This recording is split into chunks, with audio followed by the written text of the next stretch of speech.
Y Javier García León también es casa, es abogado. ¿Qué tal? ¿Cómo estás, amigo? Muy bien, enhorabuena a 101, a vosotros por este arranque tan chulo y que va a ser exitoso seguro. Oye, enhorabuena a todos, a ti también, eres parte de 101. ¿Eh? ¿Qué tal tu verano? Bueno, no sé si preguntarte, porque he visto fotos en redes sociales y das mucha rabia.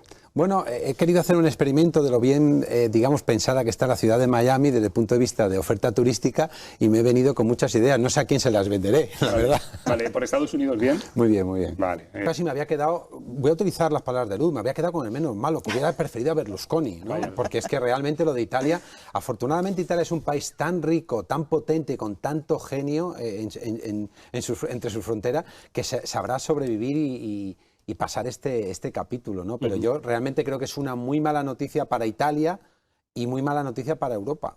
Fran ha dicho una cosa muy interesante y es verdad que desde ahora en adelante la política regional, más allá de las propuestas, digamos, fiscales, etcétera, van a pasar a un segundo plano para dejar protagonismo a las municipales. Y en las municipales Sevilla va a ser sin duda la gran meca, porque es importante para el PP, pero es necesario para el PSOE. Por tanto, yo creo que ahí se va a vivir una batalla muy, muy interesante. No sé si tanto o menos que en Málaga, porque en Málaga se da, digamos, como todo hecho, que también puede ser un error caer en eso, porque si en Sevilla va a ser interesante, en Málaga no lo va a ser menos.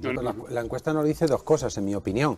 Primero, que ganaría el PP y segundo, que estamos en la España ingobernable, ¿no? Es decir, el PP no alcanzaría una mayoría y podría poner las cosas complicadas. Cuando se han tenido que repetir las elecciones porque no se alcanzaban mayorías, el PP y el PSOE tuvieron la oportunidad, pero como a veces les tiemblan las piernas, de hacer una reforma electoral para no volver a vivir lo que hemos vivido en el pasado. Pero esta encuesta nos dice que podemos volver a revivir el hecho de que esto sea ingobernable. Y mi pregunta es, ¿tenemos que esperar de nuevo al otoño para encontrarnos con situaciones ingobernables? ¿O son capaces, que no lo van a ser, de buscar alternativas a la ley electoral para que no tengamos que gastar tantísimos millones de euros y además la frustración que lleva a que la gente se quede luego en casa, claro, a la segunda o tercera intento? Claro. Estarás pensando en PP-PSOE, porque si no llegan a un acuerdo, en repartirse los cromos del Consejo General del Poder Judicial, se van a repartir los puestos de un Consejo de Ministros. Eso yo creo que ahora mismo preciados. Insalvable. Otra cosa lo que dice Roberto, que ahí es donde yo sí creo que el PP está ya trabajando.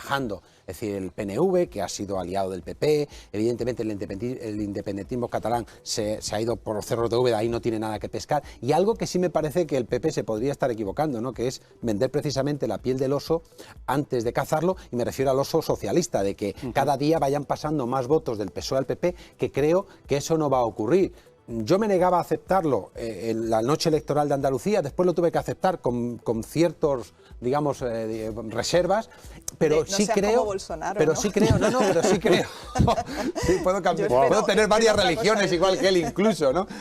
Bueno, más como Zetangana que como Bolsonaro. Pero realmente, realmente de aquí a las elecciones generales, si el PP cuenta que pasen votos del PSOE al PP, se estará equivocando, porque el PSOE ha iniciado una estrategia fiscal muy interesante para el votante socialista. Vale. En un momento van a tener que decir que no, y hasta aquí hemos llegado. Pero no lo veo tampoco eso. La OTAN está timorata y la Unión Europea está acojonada. Debate electoral. Está todo el mundo hablando de impuestos, cada comunidad autónoma tirando para un lado. Javier García León. Bueno, yo me voy a quedar con dos conceptos que Alberto nos ha puesto encima de la mesa, que es la progresividad y la redistribución. Son conceptos que son mandatos constitucionales y que, bueno, quizás no deberíamos empezar desde tan abajo para entender que el tema de los impuestos es un debate muy sano, necesario, y que todo el mundo creo que entiende que el que más gane, más pague, que por tanto es la proporcionalidad, la progresividad, y que por supuesto luego se ayude a los que lo necesiten, que es la redistribución de esos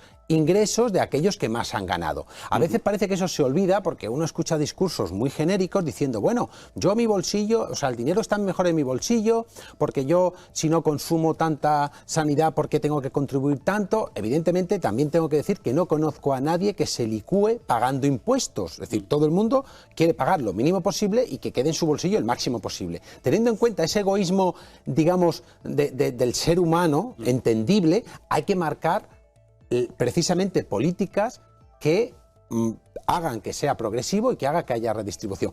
Y por supuesto, no sé si felicitar a Alberto o a alguien más por bueno, pues el que se haya quitado el impuesto de patrimonio, ¿no? Con eso a lo mejor podemos hacernos todos unas grandes vacaciones. Lo digo con ironía porque sabemos que eso afecta a nadie prácticamente, por lo menos de la gente que yo conozco en el día a día. Pero como Personas que han tomado esta decisión, pues se le deje a ver cómo funciona. No son las únicas medidas que se van a tomar. Pero bueno, han sido las primeras y creo que criticarlo en exceso cuando estamos hablando de un porcentaje tan pequeño que supone tan poco para Andalucía. Luz, voy a poner un caso gráfico para que se entienda. De la gente que nos esté viendo ahora, que se pongan en el lado izquierdo los que ganan en torno a 1.300 euros netos y los que tengan sociedades que facturan menos de 1 millón al año. Y al lado derecho, los que tengan rendimientos de capital de en torno a 200, 300.000 euros al año o que tengan un patrimonio neto superior a 2 millones de euros. Bueno, pues las medidas del Gobierno de España benefician a los que están en este lado, es decir, los que ganan en torno a 1.300 netos, le estoy quitando ya lo que tienen que aportar de IRPF, o los que tienen sociedades que facturan menos de 1 millón, que se le ha bajado del 25 al 23. Y en el otro lado, pues supuestamente los que tienen rendimiento de capital, insisto, más de 200, 300.000, o sociedades que facturan millones de euros, más de 1, más de 3, más de 4. Estos se benefician con las medidas del Gobierno de la Junta de Andalucía. Ahora, la gente que nos esté viendo, pues si nos pudieran decir en qué lugar de la mesa están, yo casi no tengo dudas. Eso es convertir la política fiscal al final en un eje electoral. Al final, explicado así, se puede explicar también de otro modo. Lo ha dicho Alberto, la política fiscal que se está poniendo encima de la mesa es política. Yo creo que es económica porque afecta a los bolsillos. Sí, evidentemente, pero vamos a ver, el dinero que a través del impuesto del patrimonio, una vez que se ha eliminado, se va a ahorrar o no va a entrar a las arcas de Andalucía, es muy poco. Estamos hablando de una cantidad de dinero irrisoria y que además ellos ya habrán tenido en cuenta. Pues lo quitan porque esperan que al quitarlo el beneficio sea muy superior y lo como dudo quiera profundamente. Bueno, pero yo no creo, por eso te digo que es importante dar la oportunidad a la gente que hace cosas nuevas para ver cuál es la evolución. No, la oportunidad se la están dando a los que ganan mucho, ¿no? Pero en cualquier caso, yo no creo, sinceramente, yo creo porque que ya he llegado a escuchar estos días que quitando el impuesto de patrimonio se van a crear más empresas. Eso no es el impuesto de sociedades, estamos hablando de patrimonio personal. Es un impuesto personal. Puede haber más inversión, más inversores, quiero decir, y eso que genere más contribuyentes.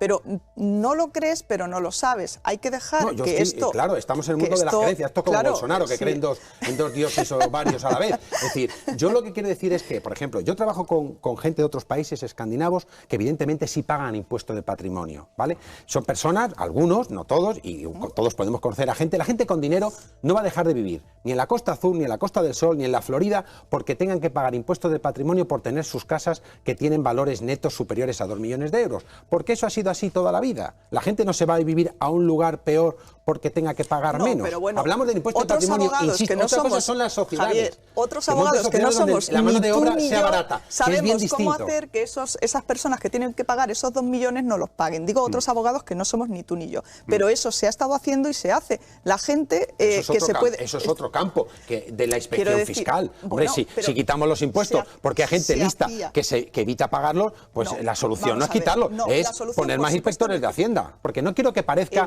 que soy un pro pagar impuestos como Roberto, que es un tío súper honesto, etcétera, etcétera, ¿no? Es decir, yo creo que a cualquier persona, a mí por lo menos, si a mí me dicen, oye Javier, paga lo mínimo posible, yo encantado de la vida, lo celebro, siempre... y te garantizamos que los servicios básicos están garantizados. Yo creo que ahí, en ese marco estamos todos. Hombre, también hemos visto que a los tres, coincidiendo con digamos, el discurso de la fiscalidad, se han subido los sueldos también los diputados en corte. Es decir, eso también puede cabrear a gente. Y también he escuchado a gente, y no lo comparto porque sí puede parecer demagógico, hay que ver, nos quieren subir impuestos para que luego se suban ellos los sueldos. Eso cabrea. Por eso hablo del momento, de la oportunidad y un poco de la estética, que hay cosas que hay que hacer en otros momentos. No estaba bien subirse el sueldo en estos días, ni tampoco está bien que al día siguiente de eliminar el impuesto de patrimonio, Juanma Moreno pida al gobierno dinero porque tenemos un problema de agua. ¿Esto para terminar?